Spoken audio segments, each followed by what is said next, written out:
오늘 함께 들을 하나님의 말씀은 구약성경 사사기 2장 11절에서 23절 말씀입니다. 사사기 2장 11절에서 23절 말씀을 교독하시는데 제가 먼저 11절 읽고 마지막 23절은 함께 읽겠습니다. 이스라엘 자손이 여호와의 목전에 악을 행하여 바알들을 섬기며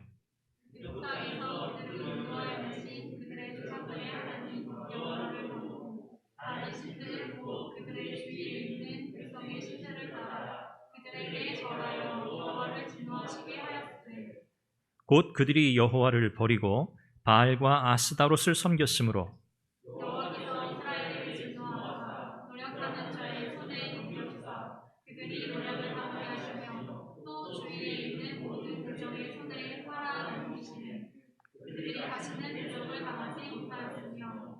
그들이 어디로 가든지 여호와의 손이 그들에게 재앙을 내리시니 곧 여호와께서 말씀하신 것과 같고 여호와께서 그들에게 맹세하신 것과 같아서 그들의 괴로움이 심하였더라.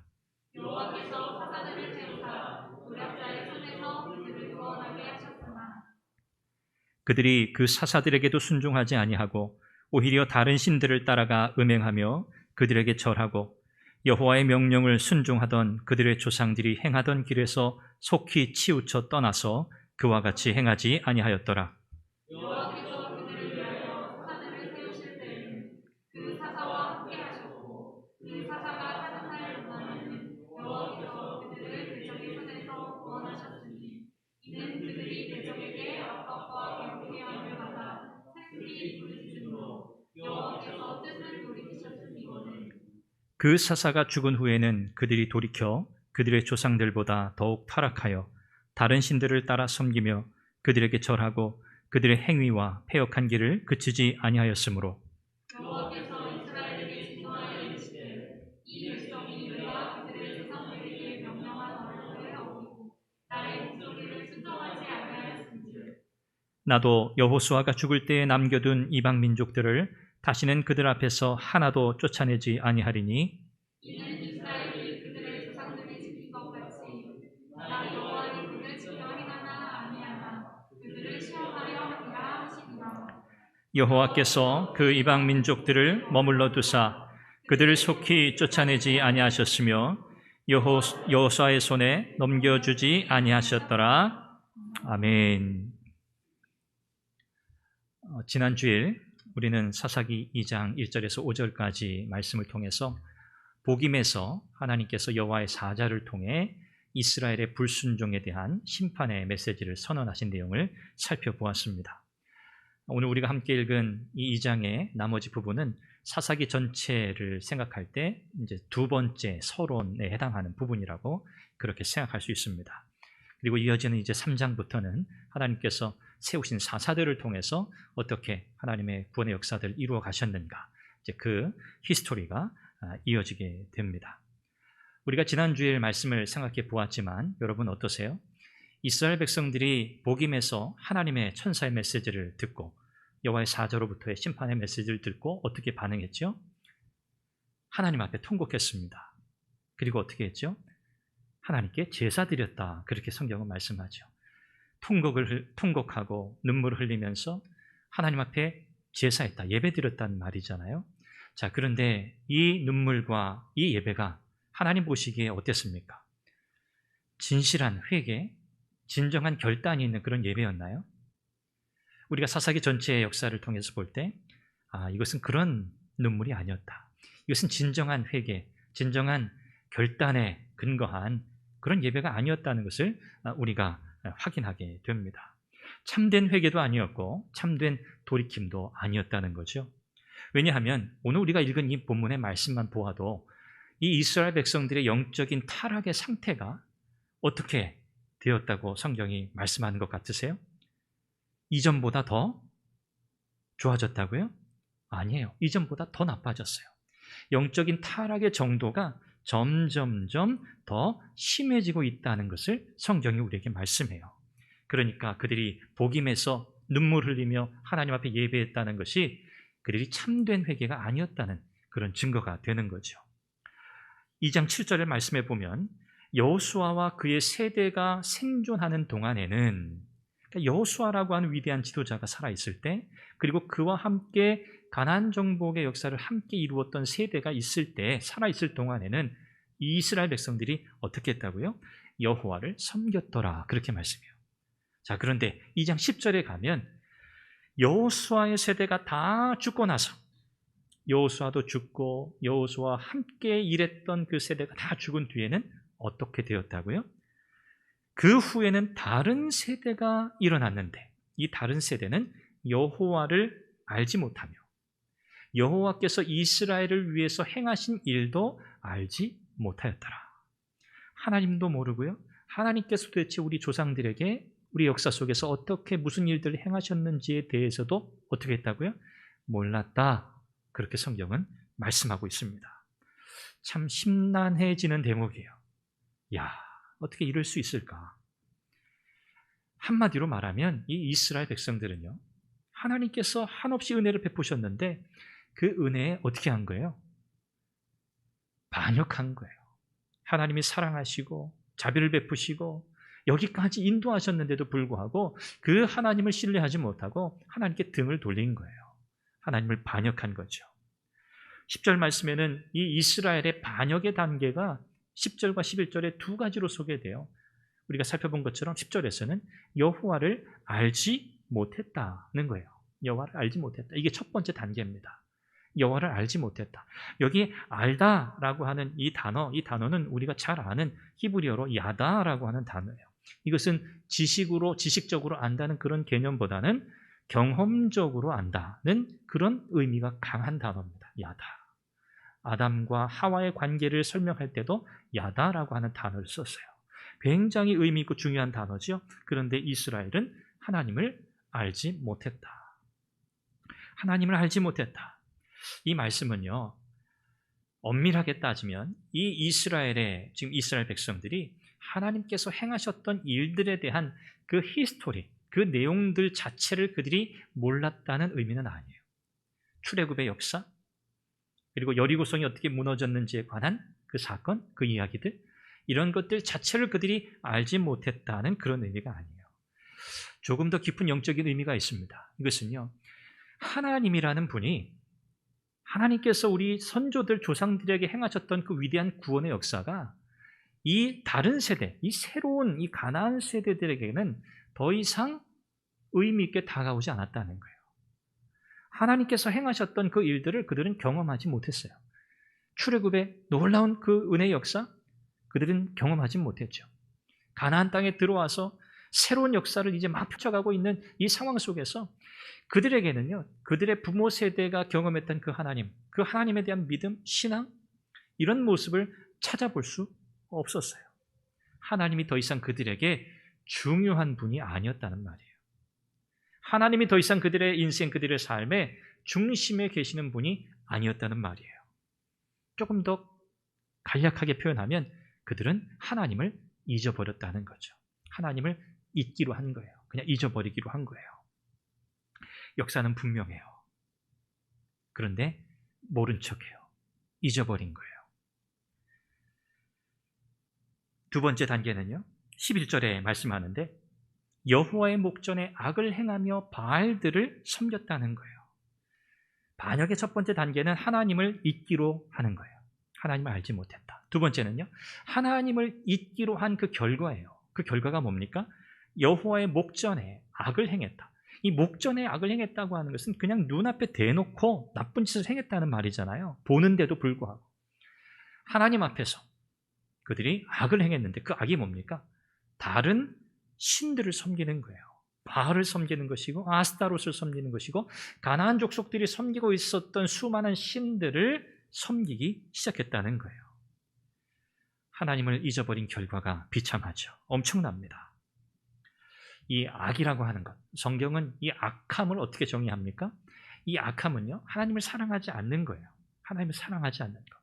이것은 조금 더 구체적으로 하나님 대신에 다른 것들을 사랑하는 행위, 이것을 성경은 악하다, 악함이라고 그렇게 우리에게 설명해요.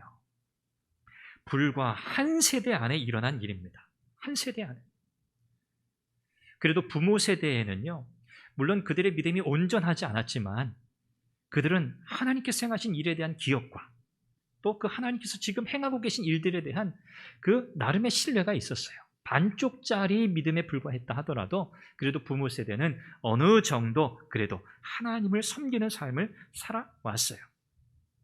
그런데 그 자녀 세대들은요, 전혀 아닌 거죠. 하나님은 지워졌어요. 그리고 그들은 이제 가나안 땅에 있는 다른 신들을 섬기기 시작합니다. 성경은 그 백성의 신들 이렇게 표현하죠.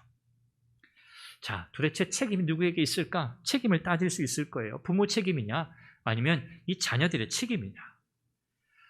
자녀들은 사실 결론적으로 표현하면 둘 다 책임입니다. 둘 다 책임이 있어요. 부모에게도 있고 자녀들에게도 있어요.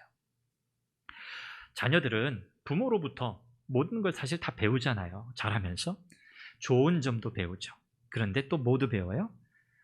나쁜 점도 배워요. 부모의 부족한 것도 배워요. 부모가 하나님 앞에 살아가는 믿음의 삶의 좋은 부분들을 그들이 본받지만 또 어떤 것도 본받아요? 믿음으로 잘 살아가지 못하는 부모님의 모습도 자녀들이 사실은 본받아요. 사사기가 우리에게 가르쳐주는 교훈 중에 하나는 그거예요.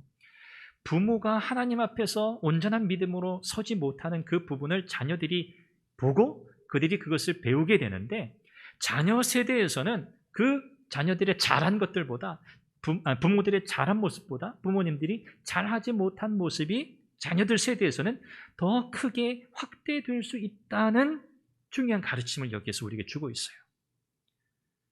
그러지 않기를 바라죠. 우리는 뭐 부모가 온전한 완벽한 사람은 아니잖아요. 다 실수가 있고 연약한데 부모의 좋은 것만 잘 배우면 좋겠는데 그렇지 않다는 것을 우리가 기억해야 돼요. 뿐만 아닙니다. 부모 세대에서 정말 헌신적으로 하나님을 섬길 수 있어요. 마음을 다해서 힘을 다해서 모든 것을 다해서 하나님을 섬길 수 있습니다. 그런데 자녀들에게는 그것이 어떻게 영향을 줄 수 있을까요?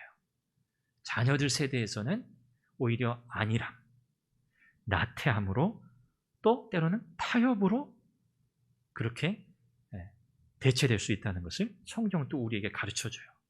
참 어렵죠. 참 어려워요. 부모로 살아간다는 것 자체도 참 어렵죠. 자녀들에게 늘 좋은 모습만 보일 수도 없고. 그래서 늘 우리가 하나님 앞에 우리 자녀들을 양육하면서 하나님의 은혜를 구해야 하는 거예요. 하나님 우리의 자녀들이 우리 연약함과 우리 부족함과 우리의 실수를 보고 그들이 이것을 반복하지 않게 해주시기를 기도하는 거죠. 그들이 부모로부터 배운 좋은 선한 영향력들을 그들의 삶에 확대하고 또 하나님을 섬기는 일에 그것이 더 힘있게 가치 있게 활용되도록 은혜를 구하면서 기도하는 거죠. 그들이 선으로 악을 이기는 자녀들이 되도록 우리가 기도해야 하는 이유가 거기에 있습니다. 성경은요, 출애굽의 이 1세대, 이 부모 세대가 자녀들을 어떻게 양육했는가 구체적인 내용을 기록하진 않아요. 그런데 분명히 가르치긴 했을 거예요. 그런데 이렇게 오늘 사사기에서 벌어지고 있는 이런 상황들을 우리가 생각해 보면 부모 세대가 분명히 하나님의 존재에 대해서 알려주고 가르쳤을 게 분명한데 자녀들 세대에서는 그 하나님을 잊어버렸다, 모른다, 하나님을 섬기지 않는다 이런 결과들이 나타났다는 것은 중요한 사실을 또 우리에게 가르쳐줘요. 하나님을 안다, 하나님을 알지 못한다 이 중요한 기준이 뭘까? 도대체 부모는 자녀들에게 무엇을 전수해야 하는가? 하나님에 관해서 무엇을 자녀들에게 부모가 전수해 주어야 하는가 하는 거예요. 두 가지가 다 필요하다고 생각이 돼요. 하나님에 대한 지식을 전해야 돼요. 전수해야 돼요. 하나님이 어떤 분이신가? 하나님 이런 분이셔. 하나님에 대한 지식을, 정보를 전수해야 돼요. 그런데 여기서 끝나면 안 돼요. 아마 이 출애굽 1세대 부모들이 했지만 결국 실패한 이유가 뭘까? 하나님에 관한 인포메이션, 정보는 그들이 주었을 거예요. 자녀들에게. 하나님은 이런 분이셔. 이러셨어. 여기서 이런 일들을 하셨어. 그런데 뭡니까? 결정적으로 잘 못한 게 뭔가? 하나님과의 관계를 전수하지 못했어요. 하나님과의 관계 안에서 살아가는 삶을 자녀들에게 가르치지 못한 거예요. 지식적으로는 가르쳐요. 하나님 이런 분이셔. 자, 외워봐. 이거야. 자, 질문 1번. 하나님 어떤 분이신가? 답. 이거야. 이렇게 자녀들에게 우리가 흔히 이제 교리문답 우리가 그렇게 하잖아요. 암송하고 마치 그 정도 수준에서만 머물렀을 가능성이 크다 생각이 돼요. 여러분, 믿음의 전수는요, 지식만의 전수가 아니라 무엇의 전수여야 한다? 하나님과 함께 살아가는 관계에 대한 전수가 있어야 돼요. 부모 세대가 하나님과의 관계 속에서 살아가는 모습을 자녀들에게 물려주어야 한다는 말이죠. 오늘 서론적으로 여러분들에게 이 내용을 나누면서 참 얼마나 이게 중요한가. 사실 관계라고 하는 것은 하나님과의 관계 이것뿐만 아니라 사람 사이에 사람 살아가는 모든 인간 삶의 사실 기본이잖아요. 여기에서 문제가 생기면 괴로워요. 부모 자식 사이에 괴로워요. 형제 사이에 괴로워요. 저는 이 관계가 얼마나 중요한지 깨닫게 돼요. 하나님을 잊어버린 백성, 그들에게서 우리는 소망을 발견하지 못하게 됩니다. 저와 여러분들은 하나님을 기억하는 성도가 되기를 바라고요. 부모가 되기를 바랍니다. 또 하나님을 사랑하고 하나님을 즐거워하는 관계 속에서 살아가는 그런 부모 세대가 될 수 있기를 바랍니다. 또 그 모습을 바라보는 우리의 자녀들이 그렇구나. 하나님 이런 분이시구나. 그런데 이런 하나님을 우리 부모님들은 이렇게 경험하고 계시는구나. 나도 그 하나님을 이렇게 경험하기를 원해 라고 하는 이런 간절한 열망이 자녀들에게도 일어나기를 간절히 바랍니다. 그래서 우리 장로님 기도하셨지만 살아계신 하나님을 인격적으로 만나야 돼요. 그렇죠? 우리 부활하신 예수 그리스도를 인격적으로 만나는 거죠. 그래서 온 가정이 부모와 자녀의 세대가 함께 기뻐하고 즐거워하는 그런 은혜를 누리시는 여러분 되시기를 간절히 바랍니다. 오늘 본문에서 저는 두 가지를 살펴보려고 해요. 첫 번째는 이스라엘 백성들이 하나님 앞에서 점점 그들의 영적인 타락의 정도가 심해졌다는 것. 이 영적인 타락이 계속 반복되고 있다는 이 사이클, 계속 순환되고 있다는 것을 서론적으로 여러분들에게 한 번 더 살펴보기를 원하고요. 두 번째는 하나님 이외의 다른 대안이 우리에게 없다는 사실을 여러분들과 나누려고 해요. 반복되는 영적 타락의 모습, 그리고 하나님 외에 다른 대안, 다른 답은 없다. 이 두 가지를 나눠보도록 하겠습니다. 첫 번째입니다. 반복되는 영적 타락의 모습이에요. 자, 하나님을 잊게 되면 이스라엘 백성들이 오늘 본문에서 보여주는 결과를 고스란히 똑같이 우리도 따라가게 됩니다. 그것은 다름 아니라 영적인 타락이에요. 그냥 하나님을 잊어버리는 데서 끝나는 게 아닙니다. 더 심각한 죄로 악으로 나아가게 되는데 그것을 성경은 우상을 섬기는 일이라고 설명합니다. 하나님을 잊어버리고 우상을 섬기기 때문에 일어난 결과들 여러분 어떻습니까? 오늘 본문에서도 우리에게 설명하죠. 하나님께서 어떻게 하셨다고요? 이 이스라엘 백성들이 주변의 이방 민족들에 의해서 노략을 당하게 하셨다. 침입을 받고 빼앗겨 가게 되는 이런 일들을 경험하게 하셨어요. 이스라엘 백성들은 가나안 땅에서 풍요와 번영을 기대했다고 말씀드렸죠. 그들은 이 땅에서 진짜 잘 살기를 바랬어요. 그래서 바알도 섬기고 그래서 아스타롯도 섬겼어요. 농사를 주관하고 날씨를 주관하는 수많은 다른 신들을 그들이 섬기면서 기대에 부풀어 있었어요. 그런데 하나님께서 그 모든 것들을 다 깨트리시는 거예요. 노략을 당하게 하세요. 그리고 또 어떻습니까? 대적의 손에 그들을 넘기셨다 이렇게 표현해요. 14절에 대적의 손에 넘기셨다. 자, 마음껏 이 대적들이 들어와서 침략해가고 빼앗아가도록 내버려 두셨다는 거예요. 더 이상 이스라엘이 가나안 이방 족속들과 싸워서 이길 수 있는 그런 적수가 되지 못하게 만드셨다는 거예요. 15절에 보니까 그들이 어디로 가든지 하나님께서 어떻게 하셨다고요? 재앙을 내리셨다. 여러분, 이 표현들을 쭉 여러분 읽어가시면서 어떠십니까? 하나님께서 하나님의 택하신 이스라엘 백성들 출애굽시키셔서 이 가나안 땅까지 끌고 오셨는데 하나님께서 지금 그 백성들에게 행하시는 하나님의 그 일들이 뭡니까? 노략당하게 하시고 이방 민족들의 손에 붙이셔서 넘겨버리시고 팔아버리셨다는 그런 뜻이죠. 그리고 하나님께서 그들이 가는 곳마다 따라다니시면서 그들이 고통을 두려움을 경험하도록 재앙을 내리셨다는, 이거 정말 얼마나 비참한 상황이에요. 그런데 여러분, 이것은요, 하나님께서 이미 여호수아를 통해서, 여호수아 23장에 보면 하나님께서 여호수아를 통해서 경고하신 그 메시지 그대로 지금 하나님께서 하고 계시는 거예요. 너희가 그 땅에 들어가서 절대 해서는 안 되는 일, 우상을 섬기는 일, 그 땅의 문화와 타협해서 사는 일, 그건 절대 안 돼. 그렇지 않으면 하나님께서 너희를 이와 같이 하실 거야 라고 이미 여호수아를 통해서 말씀하셨어요.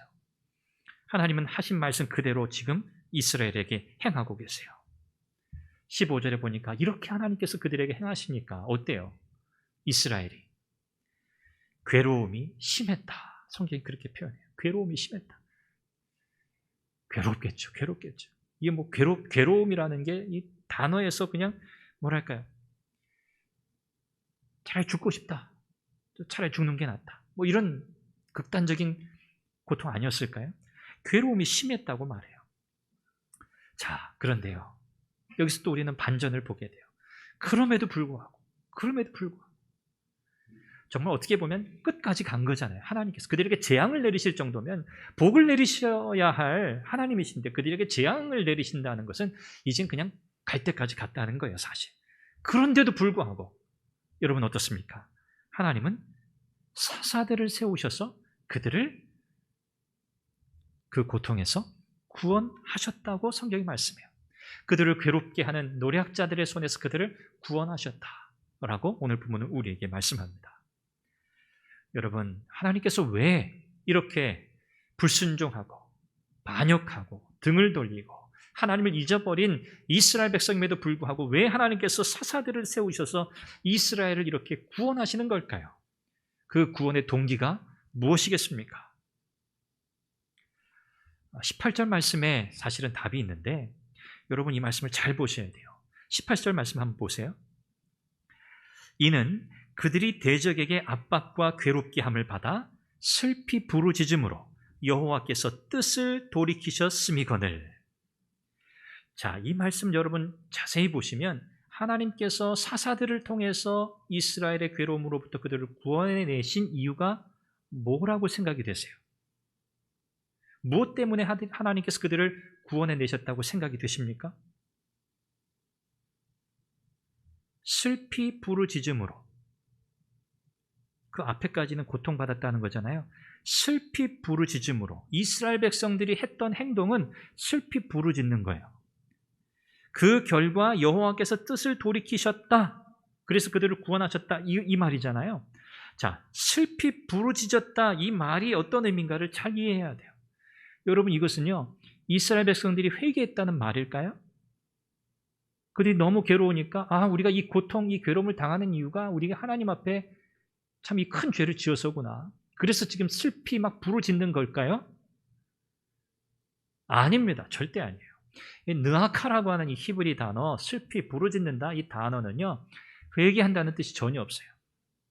돌이킨다, 참여한다 그런 뉘앙스의 단어가 아니에요. 이것은 그냥 그대로 신음소리 그런 뜻이에요. 신음소리. 고통, 소리, 사운드, 그냥 소리에 불과한 단어예요. 슬피 부르짖는 신음소리를 냈다는 거예요. 이스라엘 백성들이. 자, 그 다음에 여호와께서 뜻을 돌이키셨다. 그들의 신음소리를 들으시고 하나님께서 뜻을 돌이키셨다. 그렇게 성경이 말씀하는데 자, 여러분 이 뜻을 돌이키셨다는 말이 오해를 조금 불러일으킬 수 있어요. 이 번역이. 하나님께서 뜻을 돌이키셨다? 물론 하나님은 그러실 수 있는 분이시죠. 하나님의 주권적인 뜻 가운데 행하시는 분이시니까. 자, 이 뜻을 돌이키셨다는 이 말, 이 히브리 단어는 니함이라고 하는 단어인데 불쌍히 여기셨다는 뜻이에요. 불쌍히 여기셨다. 그러니까 원래 이 원어적인 의미의 이 번역을 해보면 뜻을 돌이키셨다라고 하는 그런 의미는 없어요. 하나님께서 이스라엘 백성들이 괴로워서 죽겠네 신음소리 내는 그 소리를 들으시고 그들을 어떻게 하셨다? 불쌍히 여기셨다. 그래서 사사들을 세우셔서 그들을 구원해내셨다는 뜻이에요. 여러분 여기서 무엇을 발견합니까?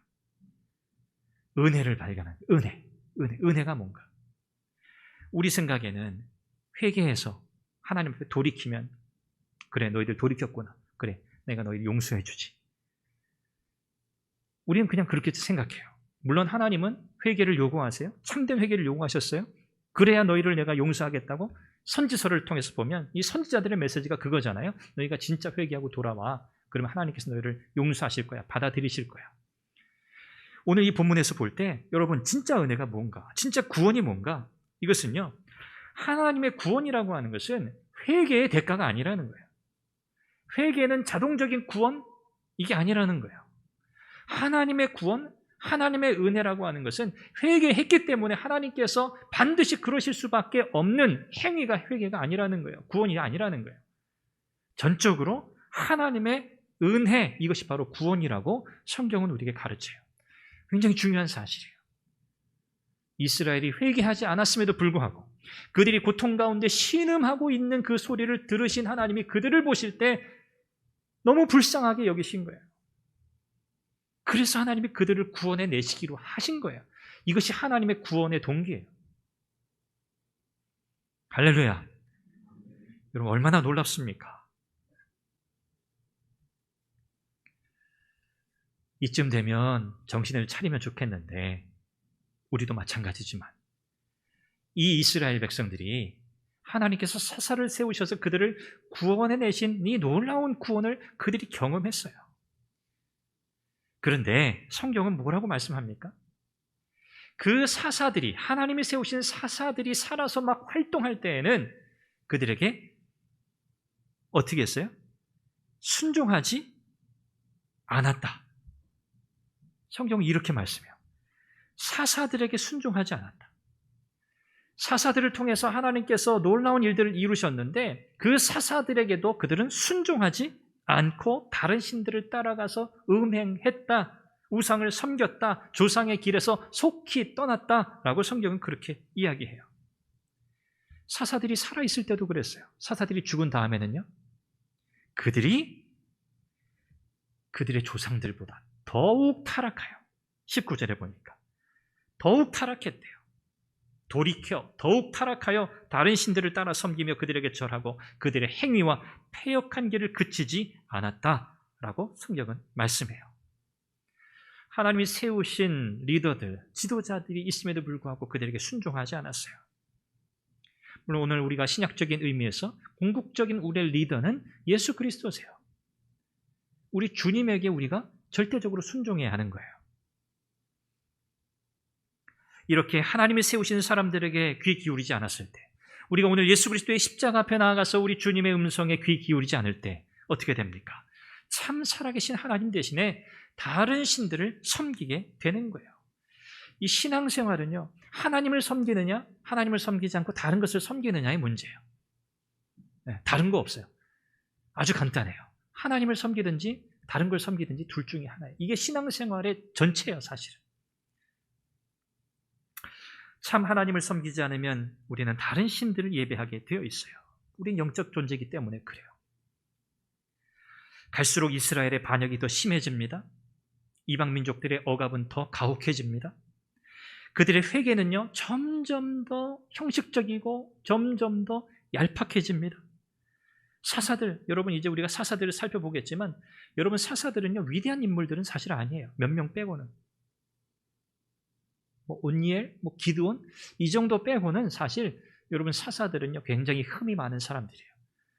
약점이 많은 사람들이에요. 어떻게 생각하면 조금 문제까지도 있는 사람들이에요. 그들을 하나님이 세우셨어요. 그 사사들의 모습을 보면 사실 우리가 만족할 수 없어요. 사사들이 가져오는 구원 그리고 회복도 갈수록 더 약해지는 것을 우리가 보게 됩니다. 이것이 사사기에서 반복되는 내용이에요. 영적인 타락의 모습입니다.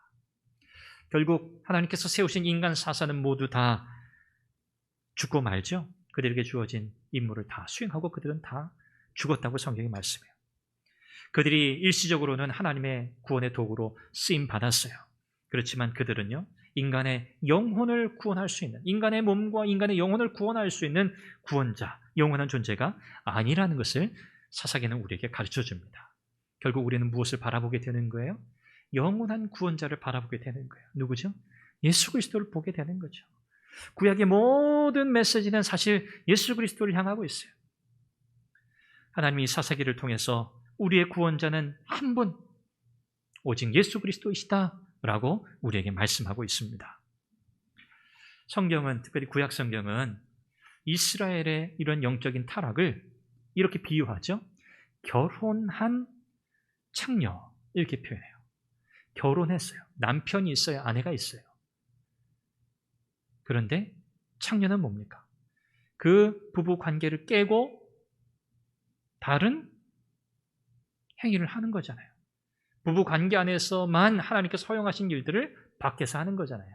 성경은 이스라엘의 이런 영적인 타락을 결혼한 창녀의 이미지로 소개해요. 그 대표적인 성경이 뭡니까?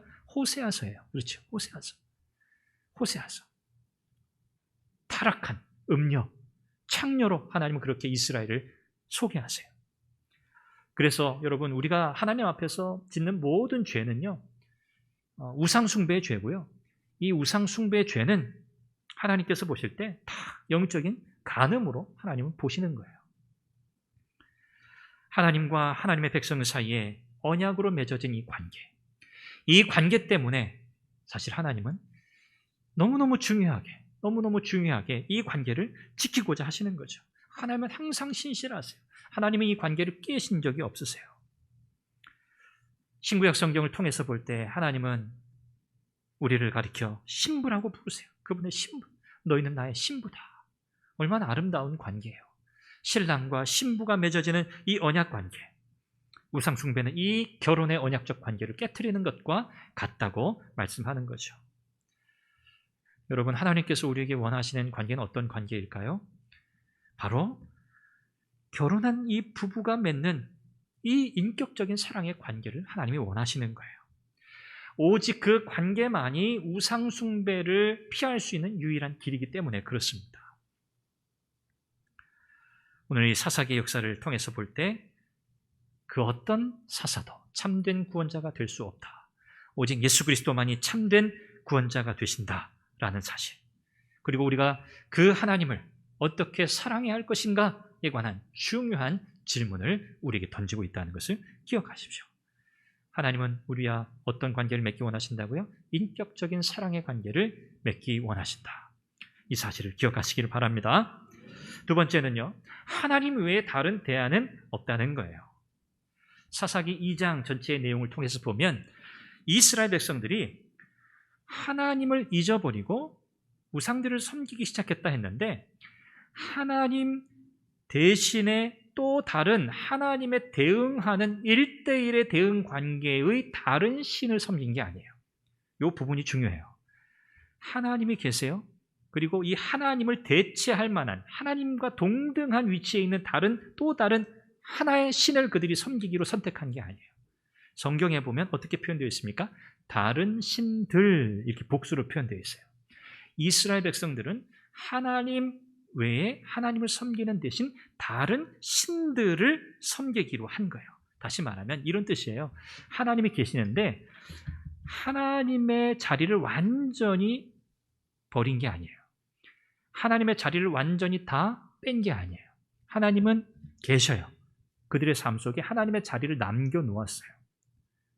자, 그리고 어떻게 한 거예요? 하나님의 자리를 남겨놓고 그 다음에 가나안 족속들이 섬기는 이방신들을 그 하나님의 자리 옆에 같이 갖다 놓았어요. 하나의 신이 아니라 여러 신들을 갖다 놓았어요. 하나님을 섬기면서 동시에 다른 신들을 섬기기로 결정한 거예요. 하나님을 섬기면서, 이 표현이 사실은 정확한 표현이 아니죠. 하나님을 섬기든지 안 섬기든지 둘 중에 하나인데, 이스라엘이 선택한 것은 뭐냐면 하나님을 섬기는 것을 완전히 포기한 게 아니에요. 그런데 이게 다시 더 나빠요. 하나님을 하나님 자리에 두고 다른 이방신들을 그 자리에 주르륵 줄을 세워놓은 거예요. 하나님 자리 동격으로 갖다 놓은 거예요. 쭉 줄을 세워놓고 그 다른 신들을 하나님과 같이 함께 더불어서 섬기기 시작한 거예요. 그러면 어떻게 되는 거예요?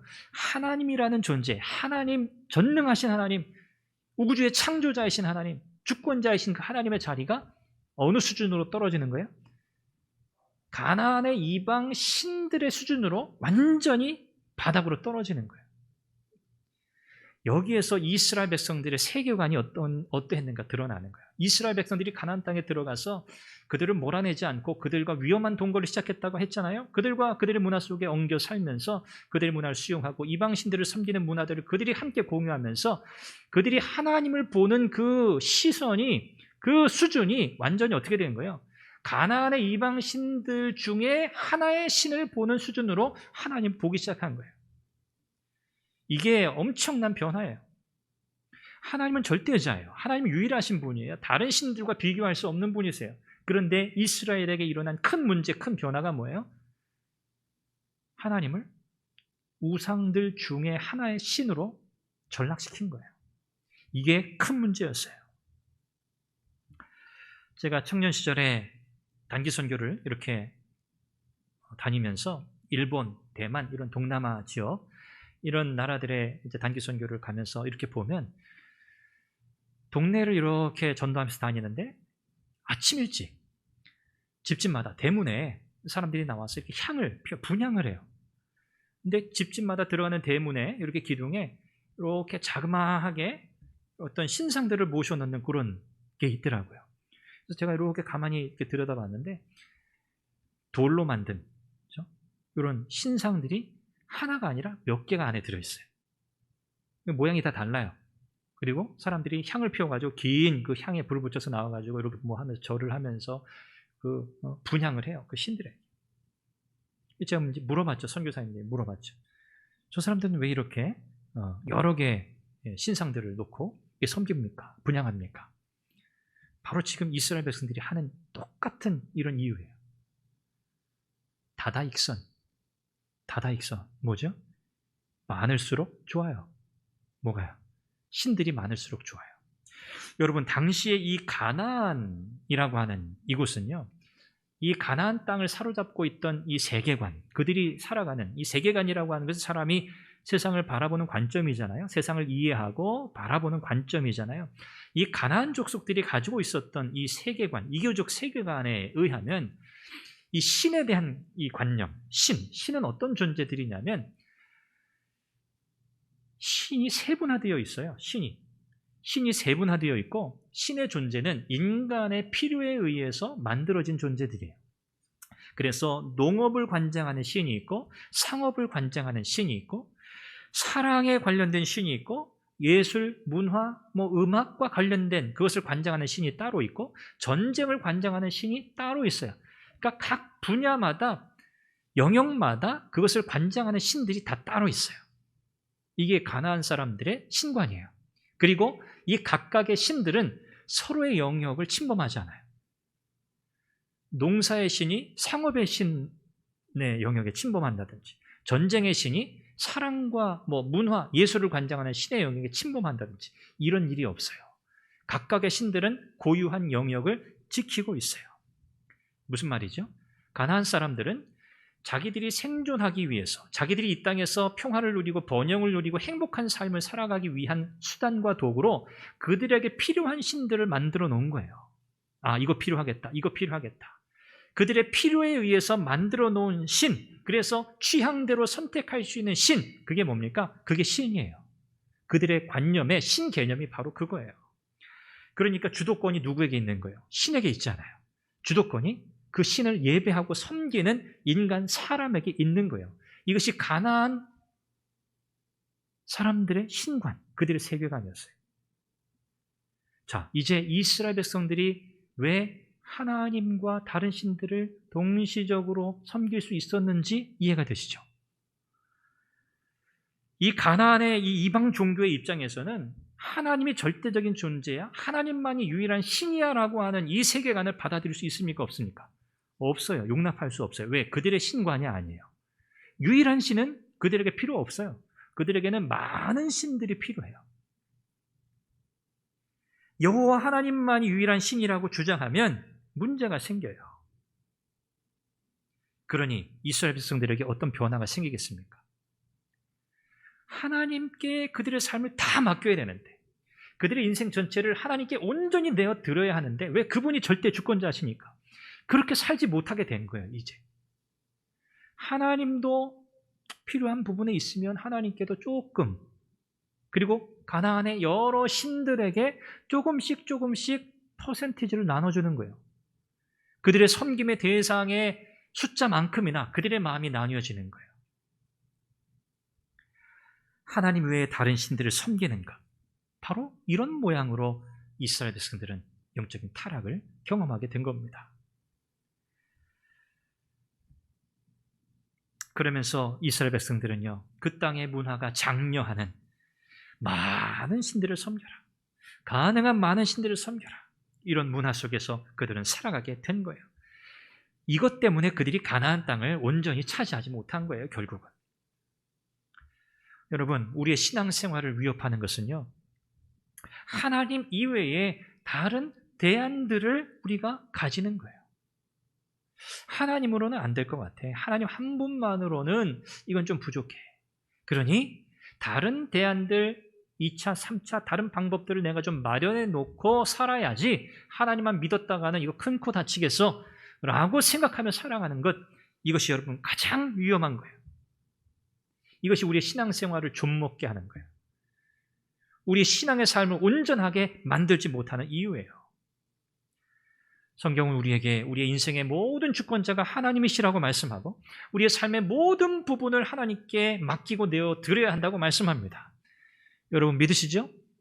하나님은 우리의 삶의 일부를 받기를 원하시는 분이 아니세요. 하나님은 우리를 위해서 전부를 주셨잖아요. 예수 그리스도, 그분의 생명을 주셨잖아요. 전부를 주셨잖아요. 그런데 그분에게 우리는 우리의 삶의 1%, 2%, 5%, 하나님 이 정도만 받으세요라고 할 수 없어요. 우리의 모든 삶을 오직 하나님께 드리는 저와 여러분들 될 수 있기를 바랍니다. 하나님 이외에 다른 대안을 여러분 생각하고 살지 마세요. 말씀을 맺습니다. 우리의 삶의 모든 주권을 하나님께 드리는 삶을 살기를 원합니다. 이스라엘의 실패는요, 하나님을 잊어버린 결과였습니다.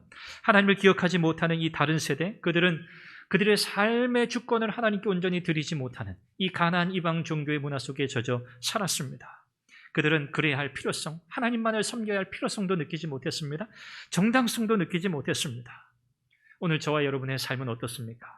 오늘 저와 여러분들이 살아가고 있는 이 시대의 문화, 이 사상은요, 우리에게 수많은 대안 신들을 제공해주고 있어요. 하나님의 자리를 대체할 수 있을 신들이라고 우리에게 유혹하면서 끊임없이 수많은 옵션들을 우리에게 제안하고 있습니다. 여러분, 사탄의 전략이 무엇입니까? 사탄은요, 우리에게 무신론자가 되라고 하지 않아요. 이게 사탄의 위험한 전략이에요. 너 교회 나가, 너 신앙생활해, 너 하나님 믿어, 너 예배도 드려 라고 해요. 무신론자를 만드는 게 사탄의 전략이 아니에요. 사탄의 전략이 뭡니까? 하나님을 섬기면서 동시에 우상을 섬기게 만드는 거예요. 이게 이스라엘이 무너진 결과였고 이유였고, 오늘 이 시대에도 사탄이 우리를 무너뜨리는 가장 위험한 전략입니다. 그걸 잘 알아야 돼요. 우리가 하나님도 섬겨라, 우상도 함께 섬겨라. 우리의 삶의 영역들을 점검해 보기를 원합니다. 우리의 가정, 우리의 경력, 우리가 가지고 있는 소유, 우리의 야망, 또 우리의 시간, 여러분 이런 것들을 우리 하나님 앞에 온전히 맡기고 있습니까? 하나님의 뜻대로 하고자 하는 그런 우리의 믿음의 결단이 우리에게 있습니까? 이걸 우리가 정직하게 물어야 돼요. 나는 과연 나의 시간, 나의 물질, 나의 경력, 나의 소유, 나의 모든 것들에 있어서 온전히 하나님께 맡기고 그분의 뜻대로 살기를 원하는가? 아니면 나는 여전히 다른 대안들을 찾으며 내 인생의 번영과 평화를 추구하고 있는가? 만약에 한 가지라도 이건 아닌 것 같은데 라고 우리가 대답하게 된다면 우리는요, 이미 다른 대안적인 신들에게 우리의 마음을 열어놓고 있는 거예요. 이어지는 말씀, 19절, 20절 이어지는 말씀, 22절까지 말씀을 보면 이스라엘은 패역한 길을 그치지 않았다. 하나님이 진노하셨다. 하나님이 이방 민족들을 더 쫓아내지 않으셨다. 하나님이 그들을 이스라엘이 순종하는지 안 하는지 하시려고 남겨두신 시험의 도구로 삼으셨다라고 말씀해요. 참 여기서도 우리는 하나님의 자비를 보게 되죠. 심판 중에도 하나님은 기회를 주세요. 불순종 때문에 심판을 받지만 다시 순종할 수 있는 기회를 이 백성들에게 허락하고 계세요. 우상 숭배하는 이방 민족들에게 둘러싸여 있는 이 이스라엘 백성들, 그들이 가나안 땅에 살면서 늘 질문해야 했던 그 질문, 오늘 저와 여러분들도 물으며 살아가기를 원합니다. 나는 지금 이 상황에서도 하나님의 명령에 순종하고 있는가? 오늘 내가 해야 되는 이 일, 내가 감당해야 되는 이 상황 속에서 나는 여전히 하나님의 말씀, 하나님의 명령에 순종하고 있는가? 이 질문을 날마다 던지며 하나님 앞에 살아가는 저와 여러분들 될 수 있기를 간절히 바랍니다. 사랑하는 여러분, 한 주간도 이 말씀을 여러분 깊이 묵상하시길 바라요. 하나님 외에 다른 대안은 없다. 여러분 이것을 마음에 새기시기를 바랍니다. 하나님께 우리의 삶을 온전히 내어 맡기는 것, 이것은 그냥 한순간에 이루어지는 일은 절대 아니에요. 맡기고 또 맡기고 또 맡기고 불안한 마음이 있을 수 있습니다. 그럼 그래도 될까? 그럴 때 또 맡기고 또 맡기고. 하나님은 우리의 생명의 주인이시잖아요. 그분이 주권자시잖아요. 그분이 부르시면 우리는 언제든지 이 세상 떠나야 돼요. 우리가 누리던 모든 것은 다 끝나는 거예요. 여러분, 하나님 앞에 정말 우리가 마지막 그 순간까지 하나님의 주권을 온전히 인정하고 그분께 우리 인생을 온전히 내어 맡기면서 하나님이 주시는 은혜와 복을 누리며 행복한 신앙의 삶을 살아가는 저와 여러분들이 되시기를 주님의 이름으로 축원합니다. 기도하겠습니다. 우리 한번 같이 기도하죠. 하나님, 이 땅을 사는 동안 수없는 대안들이 우리에게 제공되고 있습니다. 하나님 아닌 다른 것들을 선택하고 취하며 이 땅에서 번영을 누리라고, 이 땅에서 행복한 삶을 살라고 사탄은 우리에게 끊임없이 유혹합니다. 우리가 이 말씀을 다시 한번 마음에 새기며 하나님 이외에 다른 대안이 없습니다. 우리 주 예수 그리스도 이외에는 우리에게 소망이 없습니다. 하나님께 온전히 우리의 삶을 내어 맡기고 하나님의 주권에 순종하고 하나님의 명령을 따라가는 우리의 삶이 되게 하옵소서. 우리 한번 기도하겠습니다. 자비하신 아버지 하나님, 사랑하는 성도들을 기억하시고 사랑하는 성도들의 삶을 주의 은혜로 붙들어 주옵소서. 하나님을 잊어버린 삶에는 소망이 없습니다. 아버지 하나님, 이스라엘 백성들이 하나님 앞에 반복되는 영적인 타락을 경험하면서 그들이 끊임없이 하나님 대신에 다른 대안들을 찾아 헤매었던 것을 보았습니다. 하나님을 섬기면서도 하나님과 우상을 동시에 겸하여 섬기라고 하는 이 사탄의 아버지 하나님 위험한 이 전략에 우리가 수없이 노출되고 수없이 넘어갔던 일들이 있음을 고백하고 자비하신 아버지 하나님, 우리를 불쌍히 여겨 주시옵소서. 하나님 이 땅에 살아가는 동안 하나님, 우리가 하나님의 백성으로 하나님의 자녀로 하나님의 말씀에 순종하고 하나님 안에서 섬기며 살아갈 수 있도록 은혜를 주옵소서. 하나님의 자비하심을 우리가 악용하지 않도록 도와주시옵소서. 하나님, 날마다 오늘 주님께서는 내게 원하시는 게 무엇인가, 오늘 나는 하나님의 명령에 순종하고 있는 하나님, 늘 이것을 질문하며 믿음으로 하나님 앞에 살아내는 사랑하는 우리 성도들 다 되게 하여 주옵소서.